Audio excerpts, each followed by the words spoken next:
Hi, hello, this is Jules the Human here, and welcome to the Jules and Matt Anime Hour. I'm one of your hosts, Jules the Human, and every week we go out into the world and watch a little bit of anime, and then we come back here and talk about it. And today is the final time we're going to be talking about Soul Eater.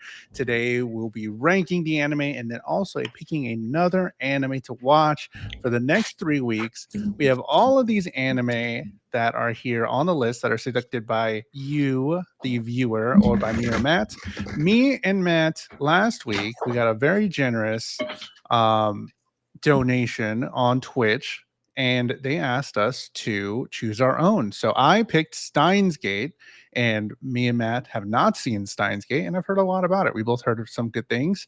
And Matt picked Ascendance of a Bookworm. So those two will also be added for the end of the stream. We're going to pick a brand new anime out of this list, and we'll see what we can get up to for the next 3 weeks. But I don't go on these anime journeys alone. I go with my co-host, Matt Galley. Matt, are you okay? I'm doing all right. We've had better days, but it's fine. Matt had an accident. It's okay. We had a little accident literally 25 minutes ago, but it's fine. It's fine. Everything's fine.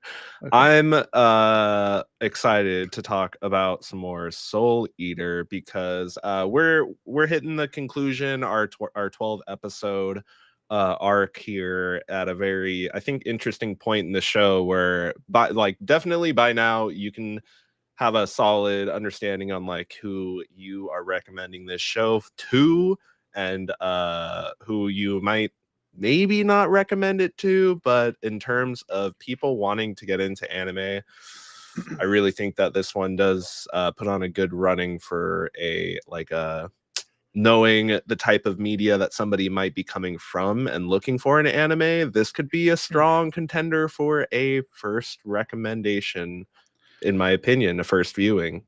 On the opposite end of that, I definitely think that with these 12 episodes, somebody would say, I absolutely don't like this kind of anime. Do not recommend me any more like this. And be like, okay, that's great. Now I know. And this does encapsulate a lot of things. Yeah, it's a good barometer here. It's like, do you like, and it's not bad to have the opinion that it's not good. I mean, it's like, that's just not your taste. And I definitely think over the course of watching these 12 episodes, there are some things that I don't like, but you can say like, okay, I like some of that.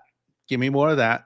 Or like, I do not like this. Please do not want to watch any anime like this. Hit me with something else. And that this is definitely a good place to start, I think. But it's kind of weird because we are in not the finality of it. We're not at the end of an arc. We sort of start picking up some more pieces by the end of these 12 episodes, but we do get some big conclusions as well in these 4 episodes that we're going to talk about today. So again, we're watching, or what you should have watched, your homework. We're talking about episode 9 through 12 of Soul Eater today. So let's get into it because we got to rank this anime at the end. Episode 9 of Soul Eater, Legend of the Holy Sword, Kid in Black stars Great Adventure? Question mark. Maka gets depressed after seeing Soul's scar, and Death Scythe sees her in this state and asks her to watch the sunset on the roof, while Blackstar and Kid Death get wrapped up in the legend of the sword Excalibur, a weapon that turns out to be a little guy. Death Scythe avoids Maka's pointed questions as he scrambles to make up excuses, and she asks for clarification on the demon sword Ragnarok. Excalibur makes his introduction, and the two quickly find themselves unable to handle his big personality. Excalibur makes sure to leave them a parting gift at the academy, reminding them that he will always be waiting for them. Kind of crazy. It's kind of crazy because I liked this mini arc more in the manga because it went by a lot faster than it did than in encompassing a whole episode. We got a whole episode about the Excalibur arc, and while I did find it funny in both, I think this was unnecessary, but it is a lot of silly. So if you are liking sort of the silliness of it, of the anime, because there is definitely a lot of silly and like little guys and stuff, then yeah, it's good. But I do think that other anime do silly better and faster. Like I That's think fair. it's just not didn't need the whole episode to get the important bits we got were from Maka and her dad, and that's some silly too. But that's like honestly in this episode at least, that kind of takes the back seat Yeah. to the Excalibur arc going on. Like they go on a whole adventure here, and what happens with Maka and Death Scythe, we kind of just get the story of Ragnarok and what's the weight of kind of the DWMA and how it plays into all of this. Yeah, because at the beginning we get Soul, who's having a bad dream where he's seeing him and Maka having one body. So now we know that Ragnarok's black blood is mixed with Soul's, and it is having some sort of effect. We get the information that Black Star has more raw power than anyone in their class. They continue to bring up that Black Star is the chosen one. And I think this is going to be important. I don't know. I've only read the 4 issues or the omnibuses that I read, but I really think we're going to get Black Star being the main character, even though he is a silly little guy. They Black Star and Kid have this connection with looking at Excalibur and wanting it both for different reasons. Black Star, of course, wanting the glory, and Kid wanting the power, I think. Is that what it was? I'm not too sure. Yes. Yeah, they both wanted it for some reason. Power, glory, Yeah, food, water, I love it. It's funny. atmosphere. It's good. Professor Stein does come up and tell them that it was too much for him, and they were like, "Oh, Professor Stein couldn't pull it either. That's crazy. I'm gonna be the one to pull it." But really, he did say, "I just couldn't handle it." Yes, he says, there's no way I could handle that or something along those lines. He didn't Yeah. say I was unable to draw the sword from the stone. Uh, It's for me because like I guess maybe because I hadn't experienced it in the manga before, it kind of like caught me off guard because I'm like, what's gonna happen here? Like, what's gonna happen here? Where are we going with all this? And then you get the fairy making that face, and I'm just like, what's going on? And then the reveal that it's just like this little guy is just like, lame. it's not necessarily like high tier storytelling or anything like that, but I do think compared to like where we left off in the last episode, which was um the introduction of the demon sword and Ragnarok, like it's kind of a small little breath before while we introduce the more overhead concept of Which is yes, and they're kind of like Akishin being so close to yes, coming. that whole concept in the larger story before we get into the next like little arc that we go on, which kind of fleshes out one of the characters who we've stated just kind of feels like they are there. And it's incredible to see where they went with that because it almost feels like, I have been directly acknowledged in the way the next arc plays out. Yeah, definitely. And I do like that's one of the things I do really like about the manga, and that's why I read for omnibus when I usually don't read so much of a thing. I have some that are key points where I keep buying them. But what I really liked about Soul Eater and what they do here and what you pointed out is that it's not too much of one thing. If I'm not liking the one thing that they're giving me, I'm like, okay, I just got to read a couple more pages and then it'll get to something that I really like. And then sometimes it's like, okay, I'm kind of along for this. This is fine, but then it's like, oh, okay, let's go on to the next thing, and it's like completely different. So they illustrate that well in the anime as well, because like you were saying, last episode was super high power and fight and all this stuff, and then it's like, okay, that's for those people, or that's to tickle that funny bone, and then now it's like, okay, here's the silly episode, and then we're gonna move on to the super serious connection into a character we haven't connected with yet. So it's really cool that they were able to pull that off in the anime as well, because I really liked that part of the manga where it was just, okay, here's the thing. I'm like not super into it, but okay. And then it goes into something I'm really into. And then maybe later on it's like, okay. And then boom. So I really like how fast it switches the tone, really. with the same characters. Maka does end up confronting her dad about her mother, and Death Scythe said something which we're not going to watch anymore. So I don't know if this is going to be a conclusion or something, because we really don't know what happened. I mean, he doesn't deny that he was cheating on her mother, but he says, Death Scythe says, he loves her and her mother more than anything in the world.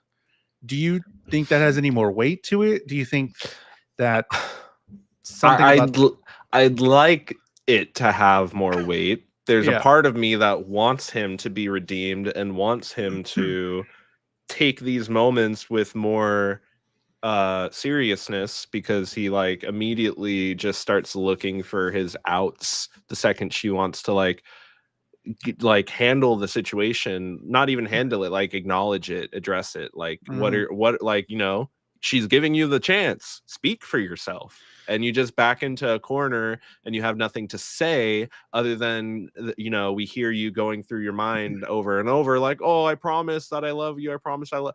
It's like it's one thing to say something and not even act like it, but it's another to like think it and not even say it and expect somebody to perceive you as though you're acting like it. It's like you can't just think these things and expect them to become a reality. So can't you read my mind that I was doing this in your best interest? So he frustrates me, and I hope that he does. I hope that like there's a point where I feel convinced of his redemption, the redemption that he seems to want, but I don't think he even, at least right now, understands how to begin to take that journey and get there.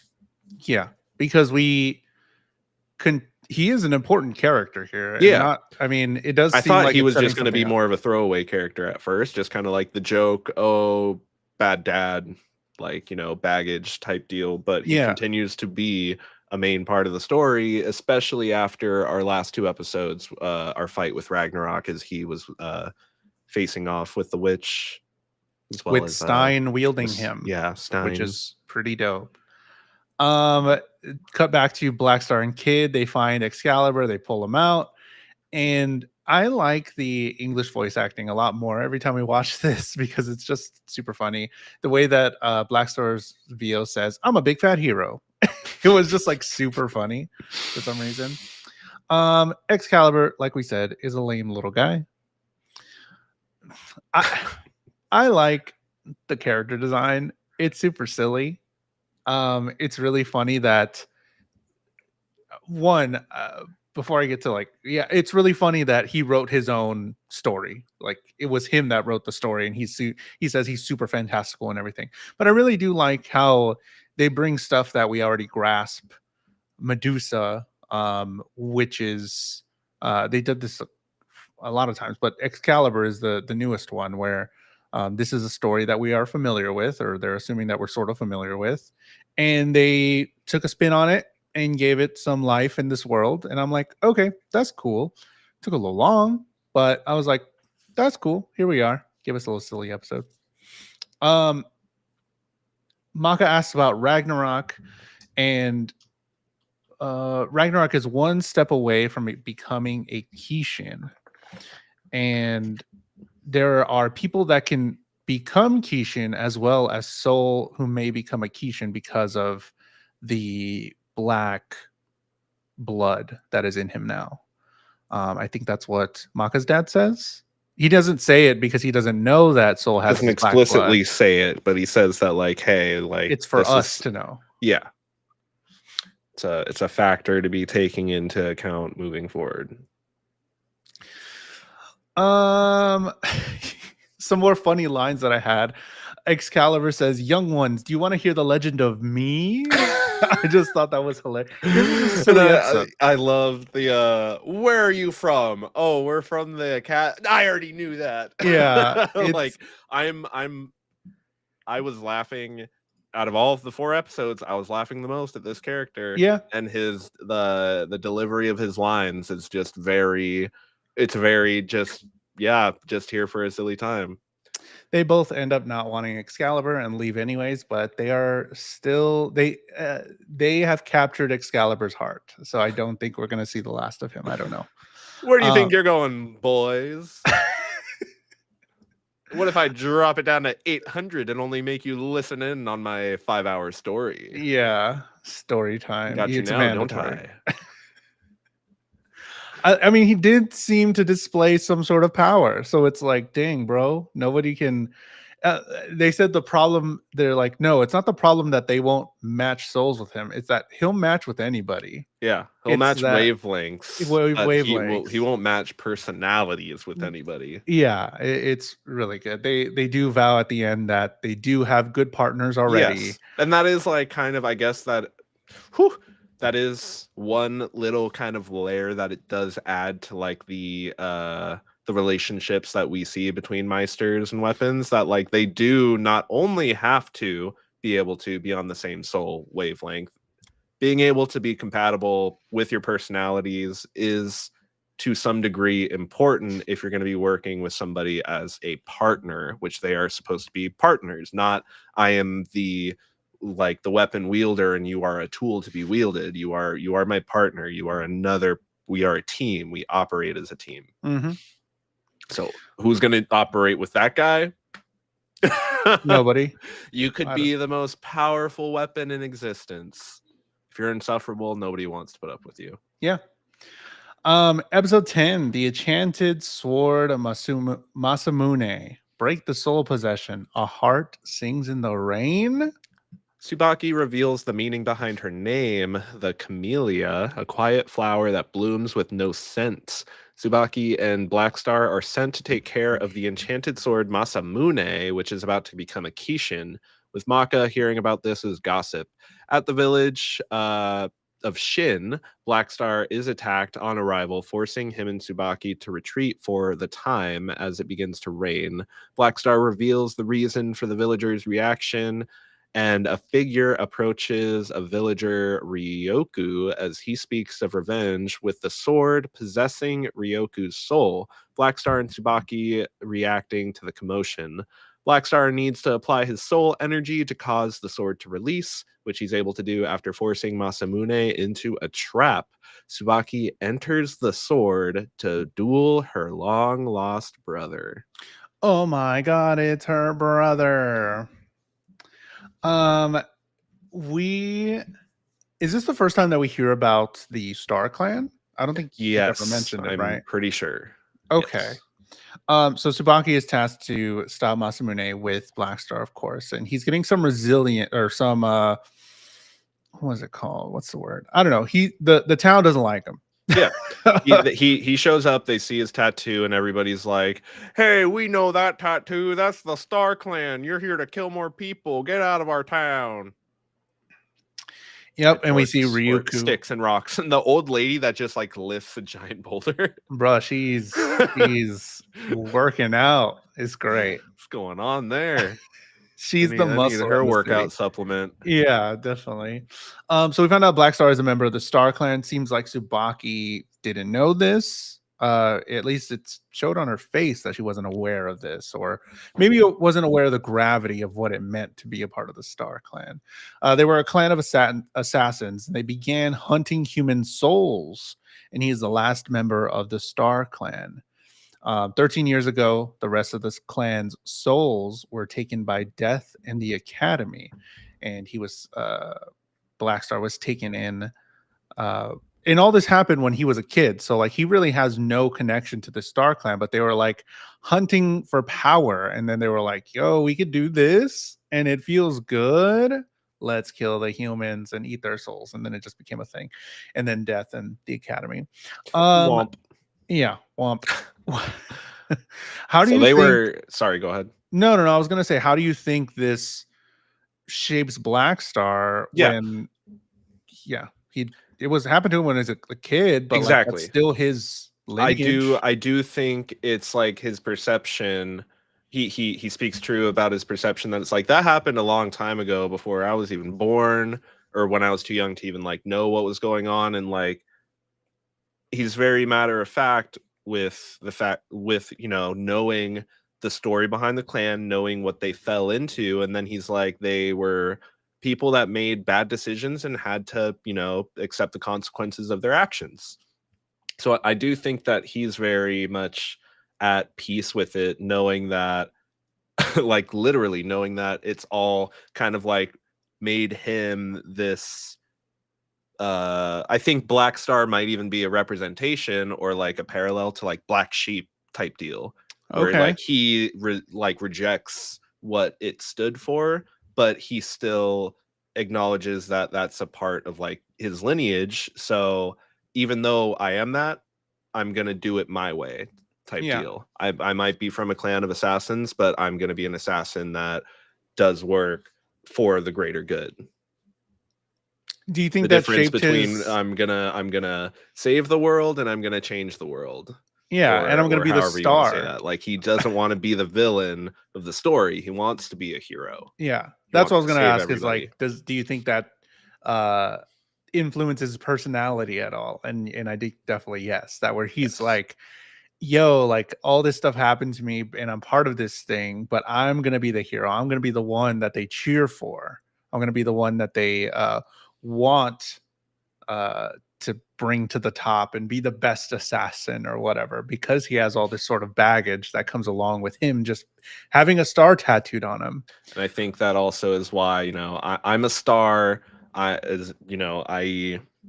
center of attention. So everything is a performance and a show because everyone is the audience. Anybody witnessing me is my audience. I don't know this because I haven't read more, but do you think, I feel it? Like I feel like there's going to be some breakdown where it's going to be like, I feel like it's almost like a facade that he has up. I don't know if it's his true Yeah, personality or not. I think that's foreshadowed in the fourth episode that we get to with one of Death's lines. They're still kids. They got a lot of room to grow. Yeah. So we're really only seeing the the foundational elements of each of their kind of stories coming to fruition. And through this one, we see like Tsubaki gets built out as a main character, but we also get to see Black Star take his first step towards bigger development, which is knowing when it's not your show. You Yeah. can be the star and you can have a great performance, but every good show has a good supporting cast as well. Hmm. Like you're not the only aspect.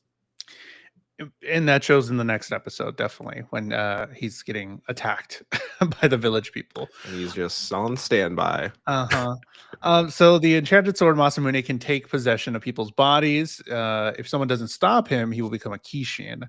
Masamune takes over Ryoku and takes over the body. And when he's finished, the souls are devoured. And we get a huge battle.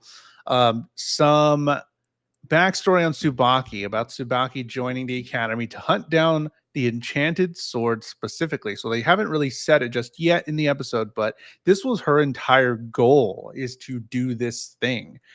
Um, why she really didn't tell Black Star this whole thing and just told him that it was important. Maybe it's too close to her and she wasn't ready to sort of express that to him. But Tsubaki and Black Star are fighting. Tsubaki has ninja sword mode and turns Black Star turns into Speed Star. So we get continuous modes of Black Star having the most modes out of all the other groups. At least he has names for them in his fighting styles. Speed Star was pretty cool.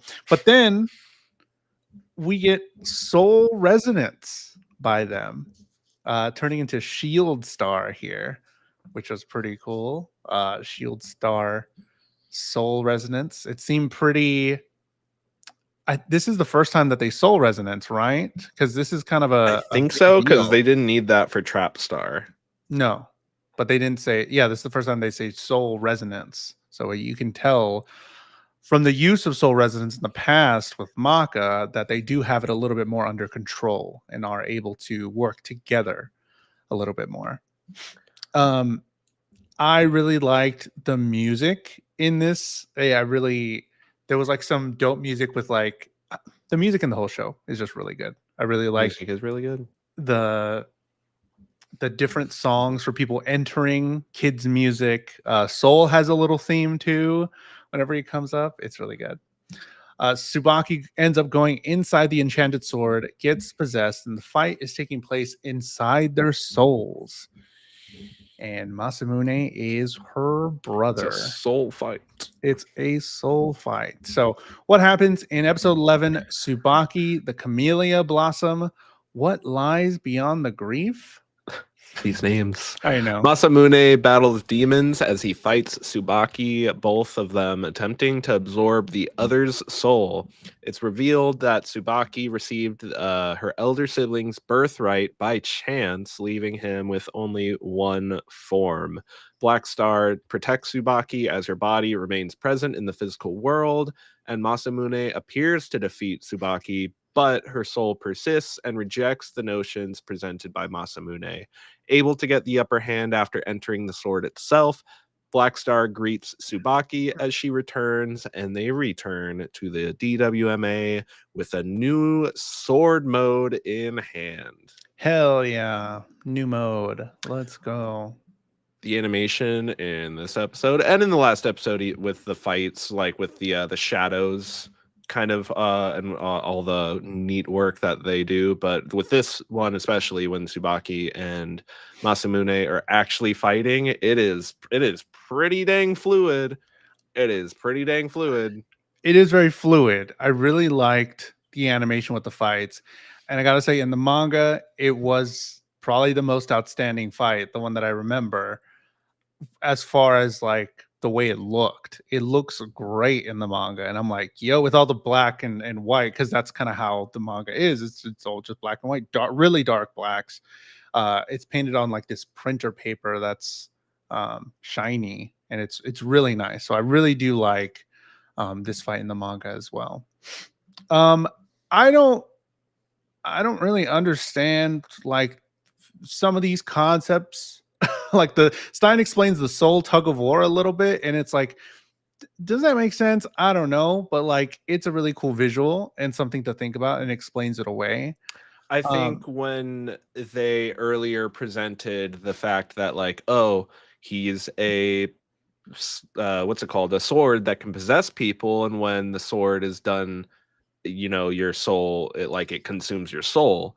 And so I definitely just kind of like see it as like what's it called, just another form of like the Kishins being defeated, turning into soul egg, or they kill innocent people and eat them. So for this guy, instead of physically killing people to eat them, he's just possessing them and then eating them post possession.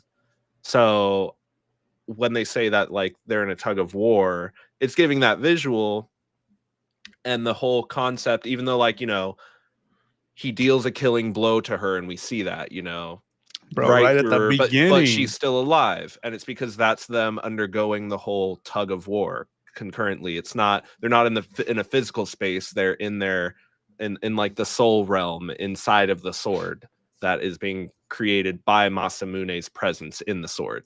So she's inhabiting, and she's in there battling him, and it's like a battle of will essentially, and everything, their attacks and all that type of stuff, to me was just a representation of their souls willing against each other, and it wasn't an actual like battle exactly. So it's like it got a little ethereal for a second, but I felt like that's kind of like what I was interpreting the fight as those concepts were presented. So even though it's showing like two vacuums just sucking at like each other, trying to suck the other up, it's a little more complicated. Yeah, you can make an argument that it's a little more complicated than that, even though like you said, it is a neat visual to kind of get you on board with the fact that they're just like what do you call it, a battle of, he said it was a soul tug of war. A soul tug of war, or a battle of attrition, of soul attrition. Like who's going to be able to withstand the other for longer. Yeah. Masamune's real gripe, I guess, with his sister is that previous generations' abilities should have passed to Masamune, but it was given to Sabaki, and all he got was that sword, we get a flashback to the entrance ceremony where Blackstar and Tsubaki joined the academy. And Blackstar was there up there doing his thing, and Tsubaki was the only one clapping.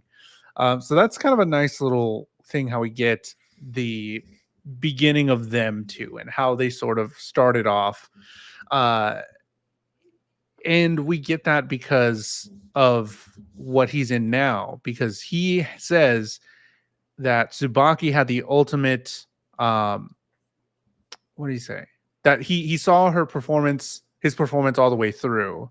That Tsubaki was there clapping and waiting for him during the performance, and now he has to do that as well. He has the ultimate trust for Tsubaki and protects her body in this instance. And I really like that Blackstar has that part of him.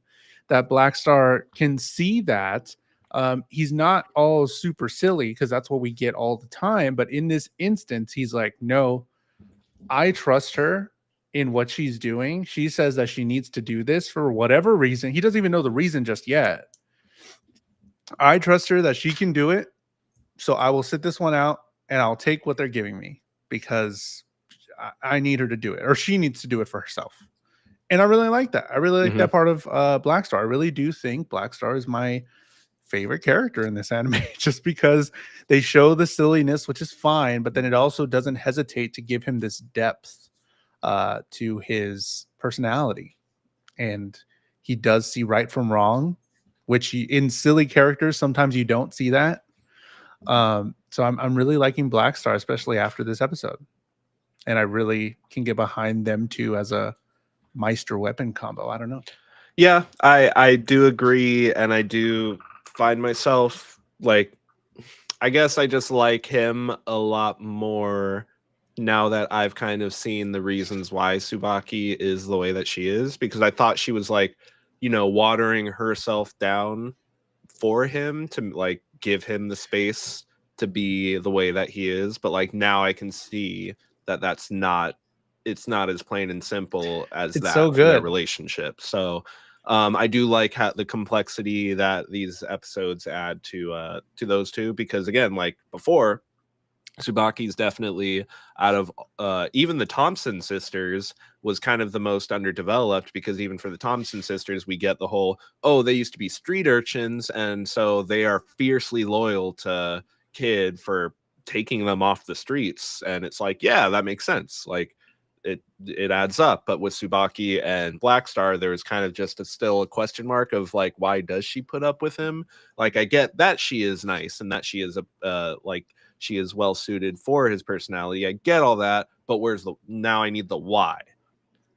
Did you And so think we got the like why. I think that what they kind of presented at the beginning, or what they wanted you to perceive, was that Tsubaki was sort of the pushover, that she just kind of went along with Blackstar because she didn't have any friends, or didn't really have her own personality or have her own way of thinking, that maybe Blackstar overshadowed her and was like, you're coming with me, and she was just like, okay, and super indifferent about it, like, Yeah. okay, I'll be your weapon, sure. But in this whole 2-episode arc, it like changes the concept entirely. We show Blackstar really respecting her wishes, not asking questions, and trusting her. But it also shows that Tsubaki gains strength from him, and it's like really nice that she needs him probably just as much as he needs her. He needs her as a reliable weapon, somebody that will be able to mold to whatever decisions he makes and like whatever crazy concepts he comes up with, because she is just that malleable in a situation. And she needs his confidence to get out there and do a thing, and his unwavering uh devotion that I will win, I will do this, I will always succeed. And she needs Which that from Stein him. starts to talk about in the next episode, where it's like once he Yeah. decides he's going to do something, it's already going to happen. It's just a matter of like how long it's going to take for him to get there. But once he has his heart set, don't even try to stop him. Like, and that is what works for him. And I love that whole concept that gets introduced to Maka, who we have seen just kind of be very wavery ever since Soul's What's injury. Maka doing? What's going on, girl? We need some power, bro. You're the main character. I know Soul's doing his own thing, but like kids got you. Kids got you. Now Black Star, I see a better connection now with Tsubaki. Maka, where y'all at? Maka and Soul. Get your power levels up. Do some grinding. I don't know. Do they even have a soul yet? No. They Maka and Soul? Yeah. They I have don't think one. They have that one guy that they got before going to see. The reason that they were in the area that they were at when they met Ragnarok. They were just yeah, coming off okay. of getting one. That one guy that they jumped that like he died with one swipe. Yeah. They just did like one thing. It's like, whew, that was easy. Yeah, They said pretty his much. name like we were supposed to know who he is. Yeah, I don't I don't know. But yeah, so it's reinforced this connection because they keep repeating the what Tsubaki is. She even says it. I'm Tsubaki, a flower without fragrance, and when I fall, I'll be silent and tragic. And I'm like, damn, bro. And but she hears Black Star and gains a bit of her confidence. Like, yo, I'm here. You can do it. Like, do the thing. I've never doubted you. She comes back in an epic fashion. How did you feel about the end of the episode where she just gets like, nope, I'm still here. Like you see her flame dying out, her soul dying out. It's like, no, you snap me back. I mean, I like it. I think it's satisfying. I think it's exactly the type of arc that she needed to go through. I wouldn't exactly say that I was surprised by it, but like the way the music built up to it, the context of the past two episodes, and the personal stakes that she had to endure for it, the whole I love the idea of like a thank you for helping me this far, but like this is something that I have to finish alone. Mm-hmm. Like it's all of these concepts that it kind of wrapped up into this episode that I do think very much made Tsubaki feel like a character that I can root for now. Whereas before it was just like, I'm not mad that she's there. Like she doesn't actively upset me or anything, Yeah. but I can't say that her presence is doing much. She's just kind of like a fly on the wall, Mm-hmm. a flower that's scentless there, but not not taking up space in any way.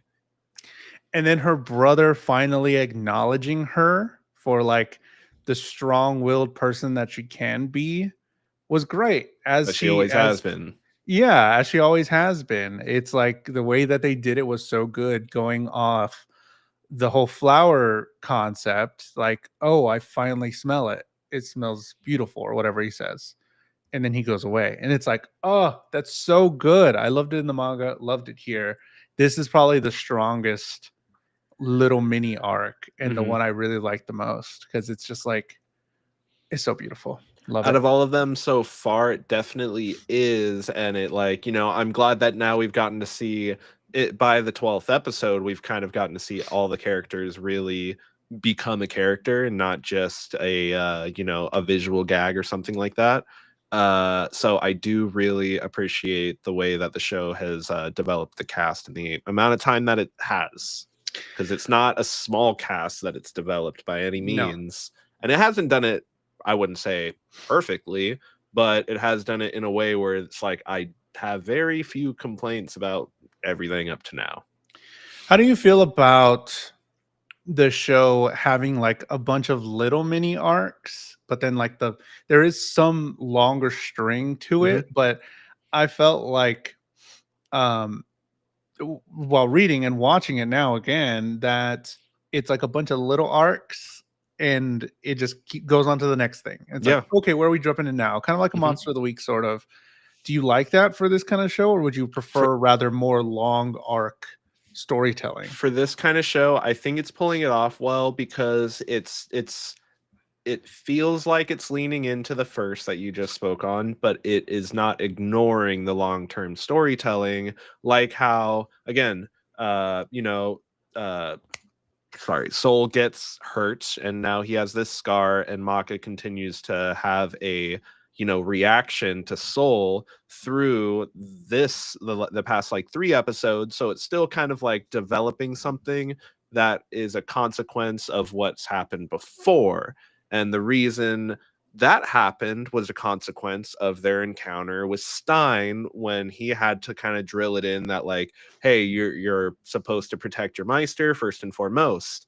So everything has kind of been like cascading into each other in ways that like isn't super obvious, but the show is maintaining this is happening because of things that have happened. The things that are happening are a consequence of the things that we've already presented. I've never felt like completely 100% like, what are we doing here? Why are we doing what we're doing? Like, it feels like everything has had purpose in the scheme of the timeline. And that's why I do like this anime, because like it is not like a sitcom like Big Bang Theory or something, where like you can watch a 30-minute episode and then you could watch like a 30-minute episode in season 2 and be like, okay, whatever, here we are. There's nothing long term. But yeah, I do think that they put enough long term to where it makes sense and it is consequences of what happened. Like, and it is a physical representation in the end of this arc that Tsubaki now has this new mode or new form that they can use to their extent because of this whole situation that happened with her brother. So it's like it is carrying over things, the whole soul situation, the whole the threat of Medusa still being in the school. And immediately in the next episode, we see a consequence of Tsubaki getting her new sword mode, which is, hey, dip your fingers into this soul sucking water because you need to get strong enough to even be able to wield that sword in the first place. Bro, you can't do it. I said one finger. Yeah. I said one finger. Let's get into it. Episode 12, Courage That Beats Out Fear. Maka Albarn's Great Resolution. We see the inner circle of witches in a meeting as Medusa attempts to depart and is confronted by 2 others. She appears back in the academy as she continues to gather more information on Soul, and Maka goes to tell Soul about a party for Blackstar and Tsubaki's return, as well as his, and is startled to see his scar. Excuse me. The 2 witches confront Medusa again, alerting Meisters in the area. Medusa quickly dispatching one and then going back into cover. Maka confronts her feelings about Soul's injury, while Medusa uses the other witch to blackmail into doing her bidding for freeing a certain prisoner. And this gets into a pretty cool arc that I'm really sad we're not able to get into. Womp. What is happening? Oh, there is. Krona and Medusa are met by Aruka Frog, who is also a witch. So all the witches are having their witches mass, and Aruka Frog questions Medusa about what she's doing. Is this okay to do? Like, we only seen witches a little bit, but now we know that there is multiple witches, that they meet together, and that maybe not all of them are super on board with what Medusa is doing. Especially her being at the academy still, because Soul tells Medusa about his dreams, about the little demon dancing, trying to convince Soul to take on the power that he knows he can wield. But I don't think I've read enough to know like what the real representation of that little devil is, but it's kind of funny how they make it there, like the way that you go out of a room and you have all the power. Oh my god, my cat. Sorry. Why? Speaking of Black Cat, why? I still don't get it. Why is Blair there? Why do we continue to get this Blair story? Is she there just for comedic effect? I mean, we do see her have like a little thing at the party. I don't know, man. I'm just Like so confused. I'm with Soul, where he was just like, "Hey, whoever wants to take the sexy cat home, she's free." It's like, man, Yeah. get this shit out of here. No, she's there just enough to like, just kind of like. I'm trying to think of like an equivalence in another anime, and for some reason like the best one that I'm kind of thinking of is kind of like a Nurse Joy effect.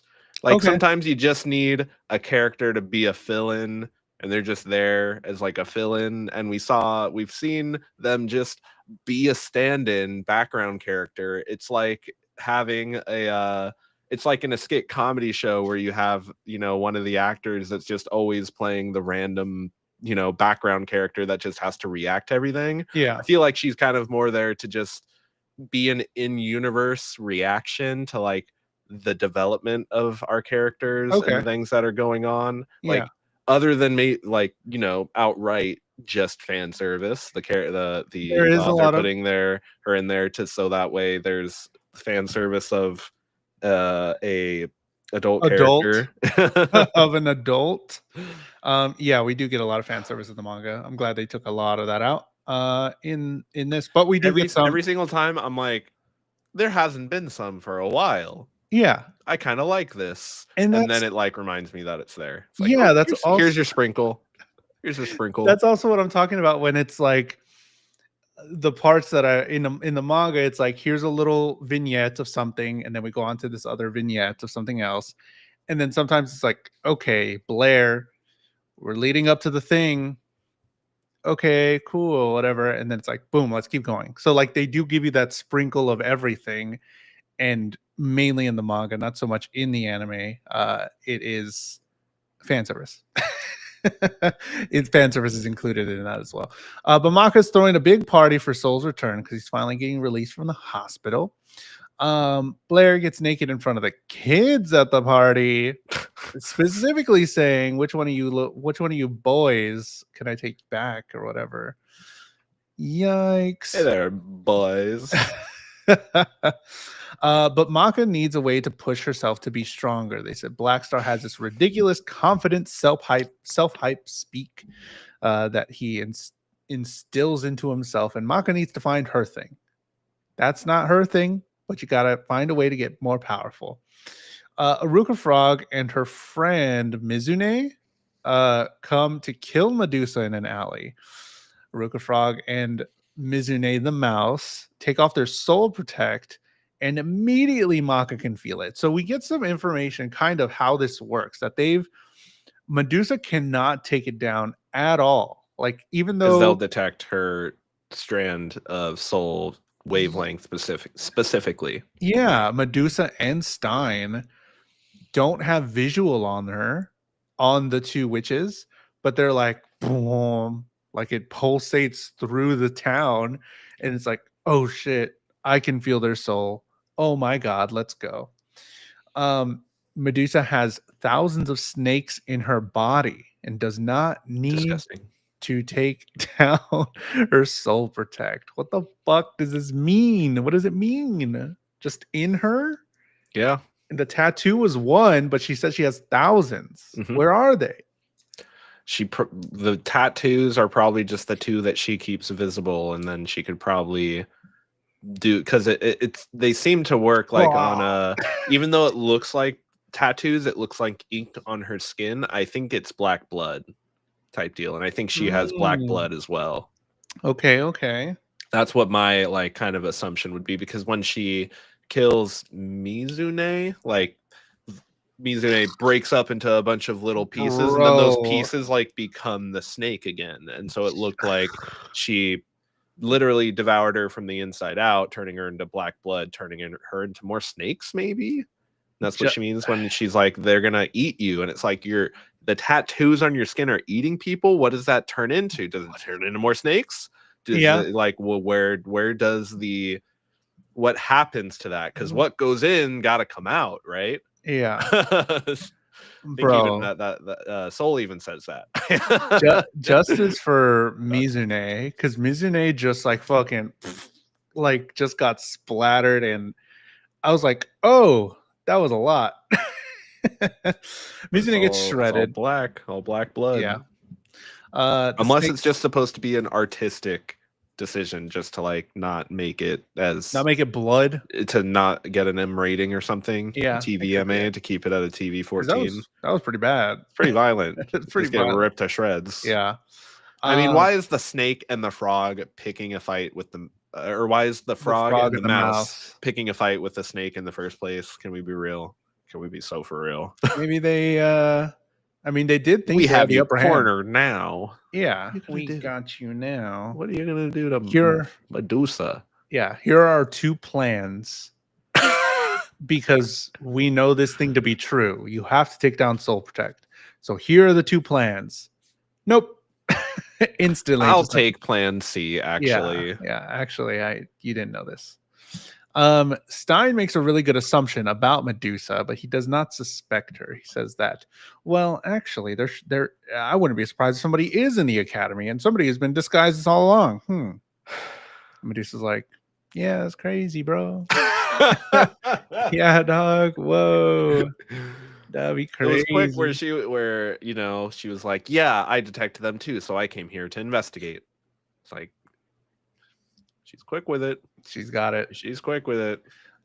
Medusa squishes Eruka and tells her to rescue prisoner 13, who stole the Grand Witch's magic eye. And we get a cut to the witch prison that there's a bunch of weirdo witch guys setting up for the next arc to take or to possibly break out prisoner 13. And that's where we leave off for the anime Soul Eater. Ooh, that's the end. Matt, well, if you don't know, it's first time watching, we rank the anime on 3 different criteria. That's the word I was looking for. Animation, storytelling, and vibes. Then we put it on the board for all the anime that we've seen this season so far. Matt, for animation, what would you give Soul Eater? Soul Eater, I'm going to be giving it an A. When the show looks good, it looks really good. You can tell where the budget went into. Honestly, when it's in movement, the motion's very fluid. The characters feel like they do have weight behind them, and the way that they're fighting, it feels well choreographed, where each fighter, like each Meister, has their own fighting style that they like to use when they're battling with their weapons. And I find it consistently visually appealing and mesmerizing at times. Even the thing keeping it from being S is just like when there are moments of like back and forth and heavy dialogue. Sometimes it's literally just like back shot of both characters standing in frame for like way too long, and that's the that's the only thing keeping it from S, honestly, is that like sometimes those moments were pretty noticeable when it's delivering more exposition. I just feel like it's like, just give us more of those unique visuals that you like to throw out there, but when it doesn't want to do it, it just keeps you on a string. But I did really enjoy it otherwise. Jules, where are you writing it for animation? I give Soul Eater an A for animation as well. I really do like the way it looks. This art style is pretty unique, and they did capture the same sort of art style as in the manga. So it's kind of true to form to the source material. It While some moments did blow me away, where like you're talking about the motions, the fighting and stuff, it really did look good, but it wasn't as consistent on everything. Some of the things like you're saying, as much as like other anime have. So I couldn't in good conscience put it into S tier because while I do feel like the animation is good, I think others have done it a lot better, and it looks good for when it came out. Consistently good, great at times. Yeah, consistently good, great sometimes. It wasn't great all the way through. Like some of the beautiful anime we've seen in the past. Matt, on storytelling, where would you rank Soul Eater for storytelling? Storytelling, I'm also giving it an A. I feel like this style of, I feel comfortable calling it a shonen at this point. I feel like I've seen many shonen, and this one still managed to be surprising with its whole concept of weapons and meisters. I really enjoyed the ways that the questions that were posed and answered within the show's universe that revolves around this whole dynamic, because that's what the whole show is about. It's about the wielders of cool weapons and the weapons that they are wielding. The story itself continued to unfold in a way that made the characters feel like they have these bigger grand journeys that they're getting ready to go on, and I can tell that a lot of what it's going to put down, I'm going to want to pick up in the long run, as I enjoyed it so much in the short run. Again, the only thing I guess that would keep it from S for me, to be fair, is that, like, again, it does a lot of tropes and a lot of things that I'm familiar with very well, but outside of that core concept of weapon and meisters, it's not really doing anything that I haven't really seen before. It's just doing it really well. It's playing the hits. It knows how to play the hits of shonen back to back, and it's not giving any of the side filler that shonen's so used to doing, in my opinion. And when it is that side filler like Excalibur, I actually do find it funny. I'm laughing a lot, and that'll go into, you know, my vibes rating. But storytelling, gonna be an A for me. Jules, what are you rating Soul Eater for its story? I think I do. It's between a high B and a low A for me. I definitely do think, and I keep bringing back to the manga because I did read a substantial amount of the manga, and I did read these stories specifically in the manga.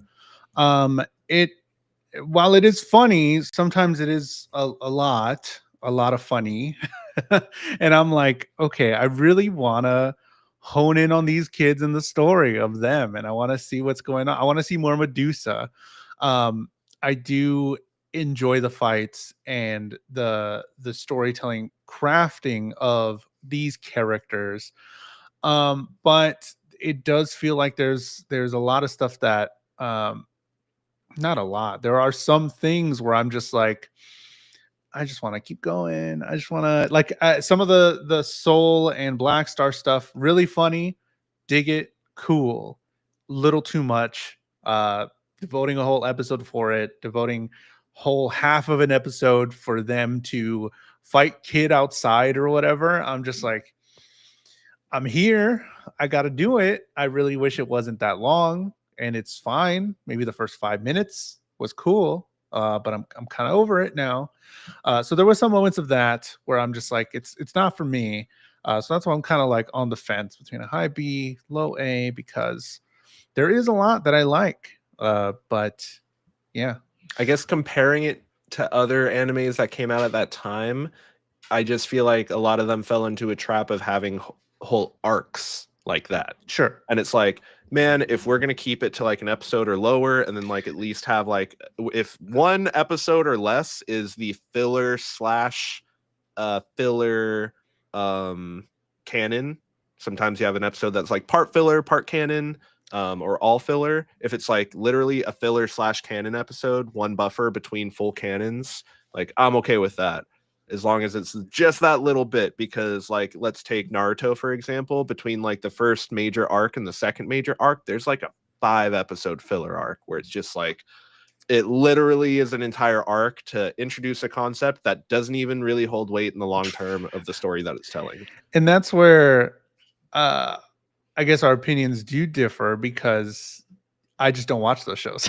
That's what I Because just like, grew up with. So I grew yeah, up wondering, why do these episodes not feel as cool and crazy as, like, you know, some other ones? Is because, yeah. oh, these ones weren't written by the person that wrote the story.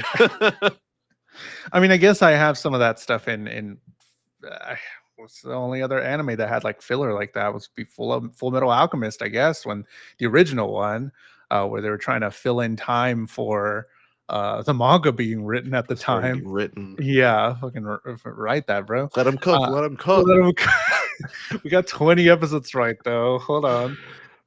So yeah, like that filler was fun though. Like it did explore characters that I really liked.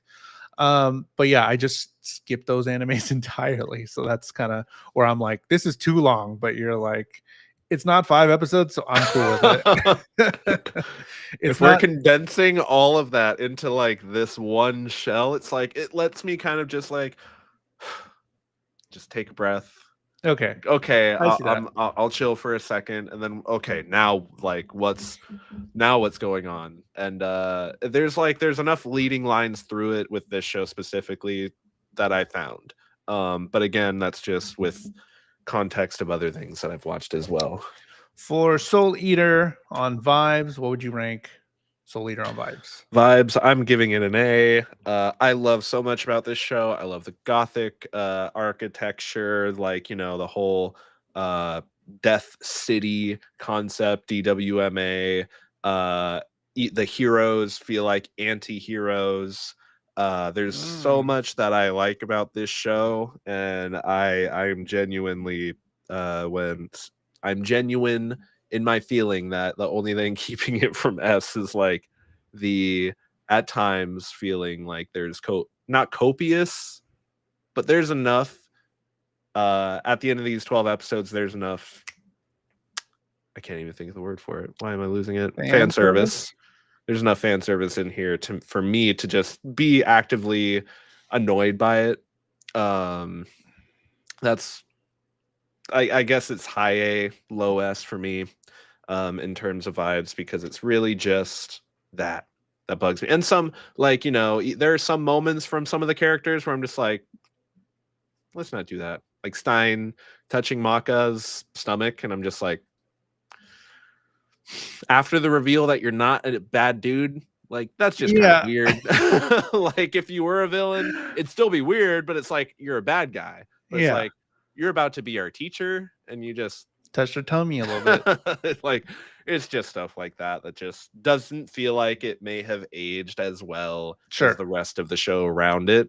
So that's really me. That's me looking for something to complain about, which when I'm rating consistently A's across the board, I'm really just sitting here trying to point out the one thing that I didn't like about each category. So for me, that's kind of it. It's like just the weird vibes that it can give off, and when things get a little too sexual. Medusa's toes, anybody? Jules, where are you rating vibes for the Eater of Souls? She has little arrows pointed on them. I would say vibes are an A for me as well. I do enjoy the characters. I enjoy the silliness. I do enjoy them being just silly little guys all the time. The faces that they make, like in this picture, I really do enjoy it. I do think that some of the stuff, like I said before, some of the funny lasted too long. Did a little overstayed its welcome a little bit. So I did end up being like, come on, let's go. I'm kind of over it already. But overall, I think, I mean, it's an A. But would you recommend this anime, or how would you recommend this anime? If I'm rating something across the boards for A, it's like if I know you like anime and I know you like shonen, like I would recommend that you watch this. If you've never watched anime before and you want something to watch first, I can recommend this on a contingency, like after knowing what type of things you like normally. Like, are you into like fantasy, adventure, action, or are you like a rom-com drama person? Because if you want something, you know, like to like Psychopaths, like you know, if you like dramas, I'm gonna recommend you something like Psychopaths. If that's something up their alley, I'm not recommending them something like this for sure. Yeah, and I think this anime has a lot going for it in so many different ways, where you can probably give them this anime and then say, okay, did you like this and which parts did you like? Yes, because then I can branch off of that. Even like the whole idea of having Medusa in there or Excalibur, you can put that as a point as well, being like, well, I didn't really like the show, but I like that they used things that I know about. And it's like, okay, great. Tons of anime do that with like Seven Deadly Sins or something, or Record of Ragnarok, where we're fighting historical figures or whatever. We just got off of Vinland Saga, and at a Vinland certain Saga. point, like it, we're dealing with You like that as learning? well. You You like learning? history?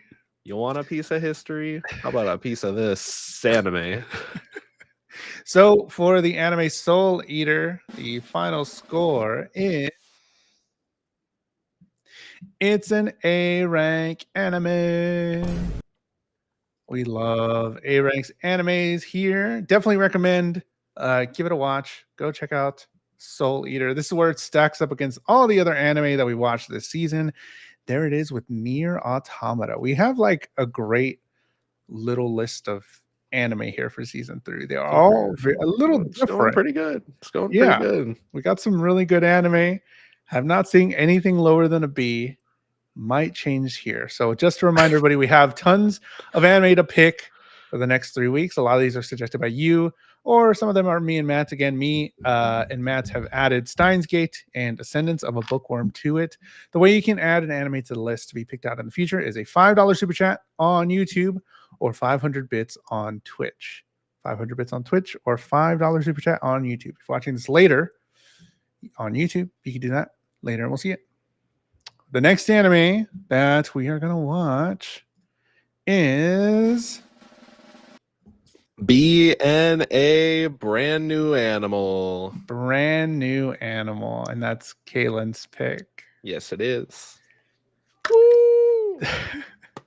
She's been waiting for this. We are watching BNA, Brand New Animal. Finally, it's been in there for a while. Oh, why does the little drums pop up on the screen, but then I put the little cat and it says Shelter In? That's like the name of it. I want the little cat in the box. Ooh, give us cat in box.